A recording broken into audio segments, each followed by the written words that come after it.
Subscribe कीजिए study physics 2020 और free PDF पाने के लिए ज्वाइन कीजिए हमारा Telegram group polytechnic applied physics second.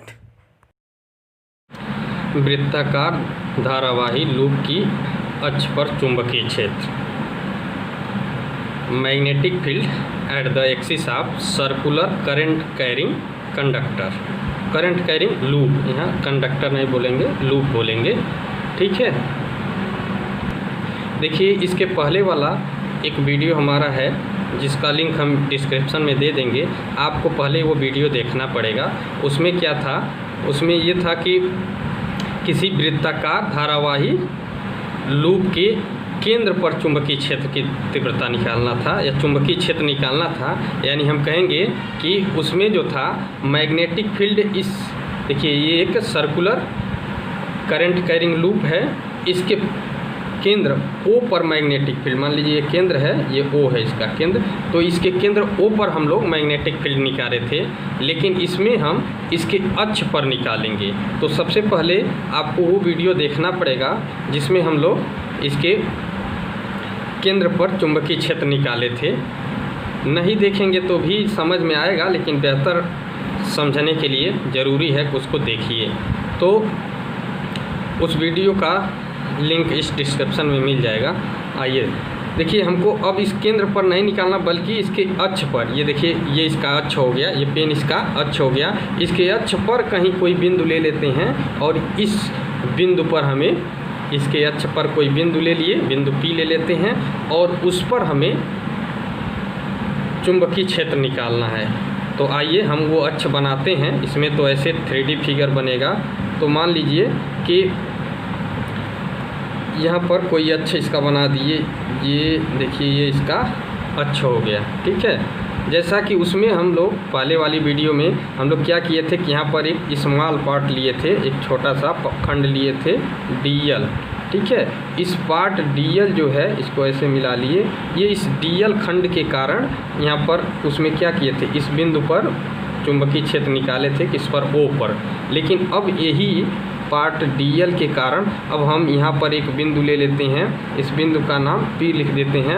अब इस पार्ट DL के कारण हम बिंदु P पर, जो कि इसके अक्ष पर, इसके एक्सिस पर स्थित है, ये इस बिंदु P पर हम लोग चुंबकीय क्षेत्र निकालेंगे। तो सबसे पहले इसको ऐसे मिला दीजिए, ये इसको ऐसे डॉटेड लाइन से हम मिला रहे हैं। इसको किसको मिलाए हैं, ये बिंदु है, इस बिंदु को जो यहाँ पर ये टच किया है, ये बिंदु। अब देखिए यहाँ पर एक समकोण त्रिभुज बन गया, देखिए ध्यान से, एक समकोण त्रिभुज बन गया। यहाँ पर मान लीजिए ये कोई एंगल थीटा बन रहा है, ठीक है। और इसकी दूरी तो हमें पता था, इसका रेडियस, पिछले वीडियो में इसका रेडियस हम A लिए थे, तो यहाँ पर भी इसका रेडियस A ले लिए हैं। ये दूरी मान लेते हैं कि केंद्र O से x दूरी पर, ठीक है, जो बिंदु P है वो इस सर्किल के केंद्र O से x दूरी पर है। तो ये दूरी x ले लिए और इस दूरी को हम लोग मान लेते हैं स्मॉल r। तो ये दूरी कौन, ये वाली दूरी स्मॉल r हो गई, क्योंकि इसी दूरी से हमें, क्योंकि स्मॉल पार्ट या जिसको हिंदी में अल्पांश बोलते हैं, इस अल्पांश के कारण बिंदु P पर तीव्रता निकालना है, तो हमें ये दूरी ध्यान रखनी होगी r। तो अब सबसे पहले r की वैल्यू निकाल लेते हैं। तो r की वैल्यू कैसे निकालते हैं, तो सीधे सीधे पाइथागोरस प्रमेय लगा देते हैं। और पाइथागोरस प्रमेय लगाने के लिए चलिए, इस बिंदु का नाम तो O है, इस बिंदु का नाम P है, इस बिंदु का नाम हम कैपिटल A लिख देते हैं। ये वाली बिंदु है कैपिटल A, ठीक है। तो हम लिख देंगे त्रिभुज, ठीक है, क्या लिख देंगे, त्रिभुज AOP में, ठीक है, त्रिभुज AOP में क्या लिखेंगे, देखिए पाइथागोरस प्रमेय लगाएंगे तो सीधे सीधे क्या हो जाएगा, R स्क्वायर इक्वल टू क्या हो जाएगा, ये हो जाएगा A square plus x square, या हम सीधे कहेंगे हमें R की वैल्यू मिल गई। R की वैल्यू कितनी हो जाएगी, तो हम कहेंगे कि ये हो जाएगा अंडर रूट, कितना हो जाएगा, A square plus x square. तो ये हो जाएगा R की वैल्यू, और R की वैल्यू हमें मिल गया। अब क्या करेंगे, तो अब हम कहेंगे अब डीएल खंड के कारण लूप के केंद्र O से x दूरी पर, ये लूप के केंद्र O से यहाँ x दूरी पर ये जो बिंदु P है, O से x दूरी पर स्थित बिंदु P पर चुंबकीय क्षेत्र। अब हम इस खंड जो छोटा सा इसका पार्ट लिए हैं डीएल, इस डीएल के कारण इस लूप के केंद्र O से x दूरी पर जो स्थित बिंदु P है, यहाँ पर हम चुंबकीय क्षेत्र निकालेंगे। तो चुंबकीय क्षेत्र कितना होता है, तो हम लोग जानते हैं बायो-सेवर्ट के नियम से ये कितना आया था, तो ये आया था, अगर हम स्मॉल पार्ट के लिए निकाल रहे हैं तो यहाँ स्मॉल होगा, स्मॉल dB इक्वल टू कितना हो जाएगा, तो ये होता है μ0/4 पाई। और क्या होता है इसमें, देखिए एक करंट है, करंट अगर I फ्लो हो रहा है इस लूप में, यदि I करंट फ्लो हो रहा है तो हम कहेंगे कि μ0/4 पाई और क्या हो जाएगा I dl sine theta, I dl sine theta upon, ये दूरी देखिए यहाँ से लेके यहाँ तक की दूरी कितना है, r है, तो r स्क्वायर कर दीजिए।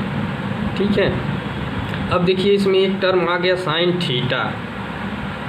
अब तो आप कहेंगे कि थीटा तो यहाँ से लिया जाता था, बायो-सेवर्ट लॉ में यहाँ से लिया जाता था, तो देखिए वो सही है, वहीं से लिया जाएगा। एक बार फिगर को समझिए, देखिए ये अक्ष ऐसे है, इसको हमने ऐसे बना दिया है, ये 3D फिगर, लेकिन देखिए ये अक्ष ऐसे है, ठीक है। और इस अक्ष पर देखिए ये जो है, जो r वाली ये दूरी ऐसे दिखाई गई है, तो देखिए इस अक्ष पर ये r वाली दूरी ऐसे हो गई, ये दूरी अब देखिए ऐसे बना है, थोड़ा सा तिरछा करके दिखा रहा है।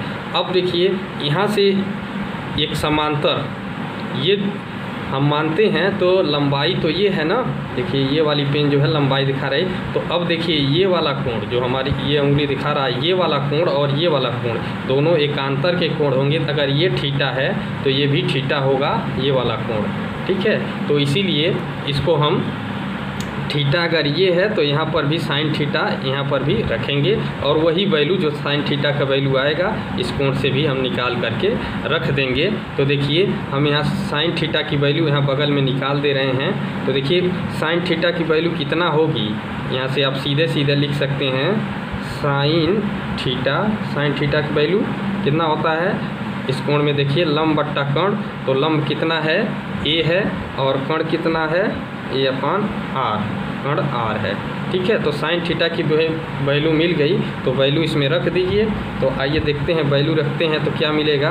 तो जैसे ही वैल्यू रखेंगे तो ये हो जाएगा dB इक्वल टू μ0/4 पाई और क्या आ जाएगा I dl upon r square into sine theta की वैल्यू कितना हो जाएगा a/r हो जाएगा, ठीक है। तो इसको थोड़ा और सिंप्लीफाई कर दीजिए तो ये ऐसे बन जाएगा μ0/4 पाई और क्या हो जाएगा I dl a/, ये देखिए r यहाँ है, r स्क्वायर यहाँ है, ठीक है। तो यहाँ हो जाएगा r³, ठीक है। अब देखिए यहाँ r की वैल्यू भी पुट कर दिया जाए, r की वैल्यू देखिए यहाँ निकाला गया है, तो r की वैल्यू पुट कर देंगे। तो अब देखिए dB का मान कितना हो जाएगा, अब dB का मान हो जाएगा μ0/4 पाई और I a को पहले कर लीजिए IA/, ये कर देते हैं, r की वैल्यू रखेंगे तो देखिए r की वैल्यू कितनी है, तो ये है, लिख देते हैं a² प्लस x², देखिए अंडर रूट है तो इस पर पावर हाफ हो जाएगा, और देखिए 3 ये है तो यहाँ पर हम कहेंगे कि इस पर पावर 3/2 हो जाएगा, इस पर पावर हो गया 3/2। अब ये देखिए dl यहाँ है इंटू dl यहाँ रख देंगे, तो इस तरह से dB की वैल्यू ये निकल करके आ गई। अब फिर क्या करना है, यदि कुंडली में फेरों की संख्या n हो, ये तो हम एक फेरे की बात कर रहे हैं, अगर n फेरा हो तो n से इसमें गुणा कर देंगे और फिर इसको इंटीग्रेट कर देंगे। आइए वो भी कर देते। यदि कुंडली में फेरों की संख्या कैपिटल N हो तब तो क्या हो जाएगा, तब हो जाएगा dB इक्वल टू μ0/4 पाई और क्या हो जाएगा I, और इसके बाद देखिए कैपिटल N है तो कैपिटल N को भी पहले गुणा कर दीजिए, कैपिटल N से गुणा कर दिए, कैपिटल N I A और क्या हो जाएगा यहाँ DL हो जाएगा और नीचे a² प्लस x² पर पावर 3/2। तो ये चीज़ आ जाएगा जब कुंडली में फेरों की संख्या n हो। तो अब पूरा संपूर्ण कुंडली के कारण, अभी तो केवल स्मॉल पार्ट DL के कारण निकाले हैं ना, तो अब निकालेंगे संपूर्ण कुंडली के कारण। तो लिख देंगे तो संपूर्ण होल कॉइल यानी होल लूप कहेंगे, संपूर्ण कुंडली के कारण चुंबकीय क्षेत्र।